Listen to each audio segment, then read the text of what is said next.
সদায় আপোনালোকৰ মাজলৈ দুপৰীয়া কি বনায় এটি লং ভিডিঅ' লৈ আহোঁ আৰু সেই লং ভিডিঅ'টোত আপোনালোকে ইমান মৰম দিছে সেয়েহে প্ৰথমে অশেষ ধন্যবাদ জনালোঁ আগলৈ এনেকৈ মৰম দিব বুলি আশা ৰাখিলোঁ এয়া প্ৰথমে কেৰাহীত তেল গৰম হৈ আছিল মাছ 4 পিছমান ভাজি ল'লোঁ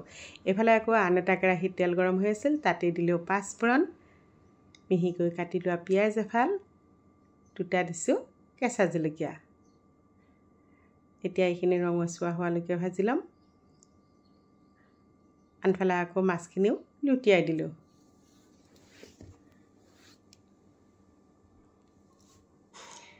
এইফালে আকৌ মোৰ পিঁয়াজখিনিও ৰঙচুৱা হৈ গ'ল জোখমতে দিলোঁ হালধি এতিয়া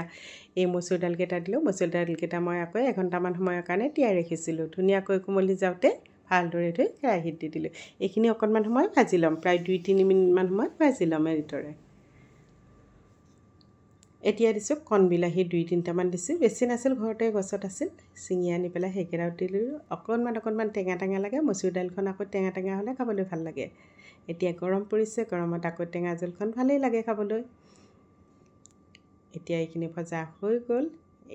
দিছোঁ তাত জোখমতে পানী আৰু মই পিছত একেবাৰে ব্যৱহাৰ নকৰোঁ একেবাৰে পানীটো দিছোঁ কাৰণ সিজোতে বহুত সময় নালাগে মচুৰ দাইলকেইটা সিজিয়ে আছিল এতিয়া দিলোঁ তাত সোৱাদ অনুযায়ী নিমখ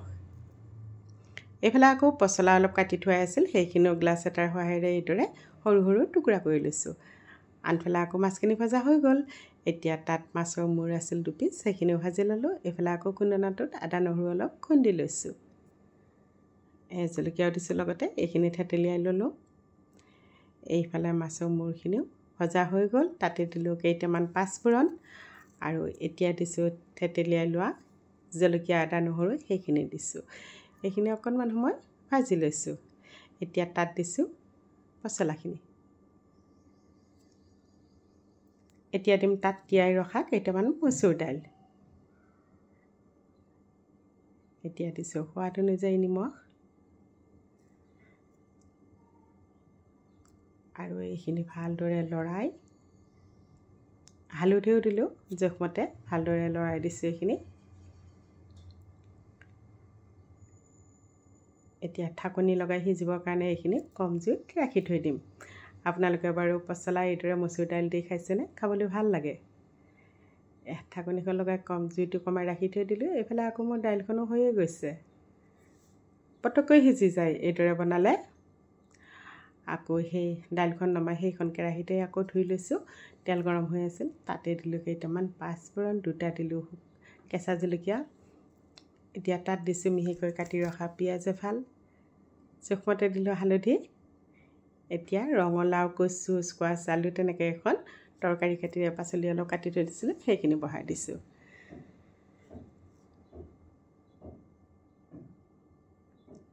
সোৱাদ অনুযায়ী নিমখ দিলোঁ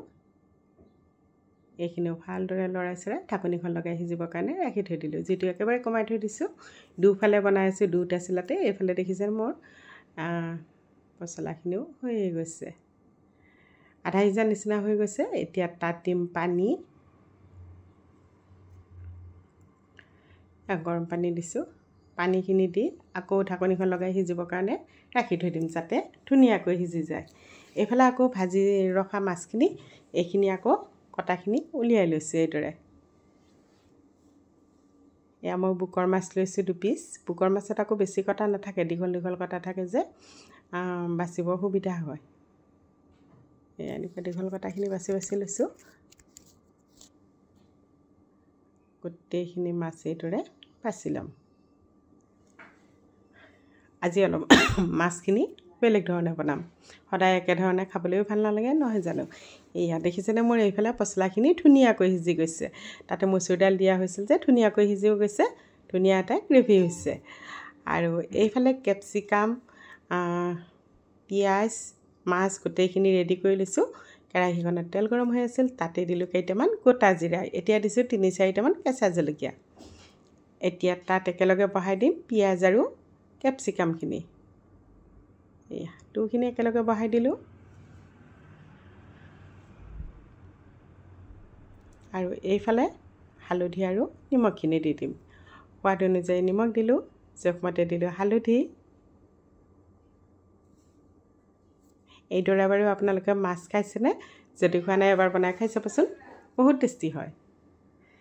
এইখিনি ভালদৰে লৰাই ল'লোঁ আৰু ঢাকনিখন লগাই অলপ সময় সিজিবৰ কাৰণে ৰাখি থৈ দিম। বহুত বেছি নিসিজাওঁ, আধা কেঁচেলীয়া নিচিনা হৈ থাকোঁতে ঢাকনিখন গুচাই দিলোঁ। এতিয়া তাত দিছোঁ এই কটা এৰুৱাই থোৱা মাছখিনি দি জুইটো বঢ়াই লৰাই দিছোঁ এইদৰে। এয়া এনেকৈ মাছখন বনালে আকৌ খাবলৈ বহুত ভাল লাগে। ভালদৰে এইখিনি লৰাই দিলোঁ। এতিয়া তাত দিছোঁ এয়া টমেটো চচ দি দিলোঁ। আৰু ল'ৰা ছোৱালীয়ে খাবলৈও ভাল পায় এইদৰে বনালে, ভাবে কি ৰেষ্টুৰেণ্টৰ পৰা আনিছে। অকণমান দিম চয়া চচটো বহুত বেছি দিয়া নাই, অলপ দিছোঁ কালাৰটোৰ কাৰণে, হৈ যাব, ধুনীয়া লাগিব কালাৰটো। এতিয়া এইখিনি ভালদৰে লৰাই লৈছোঁ।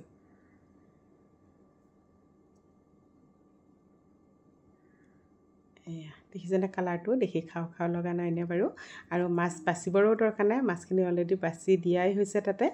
খাবহে লাগে। এই দেখিবলৈ ধুনীয়া লাগিছে নহয়নে বাৰু? খাবলৈ খুবেই বেছি টেষ্টি হয়।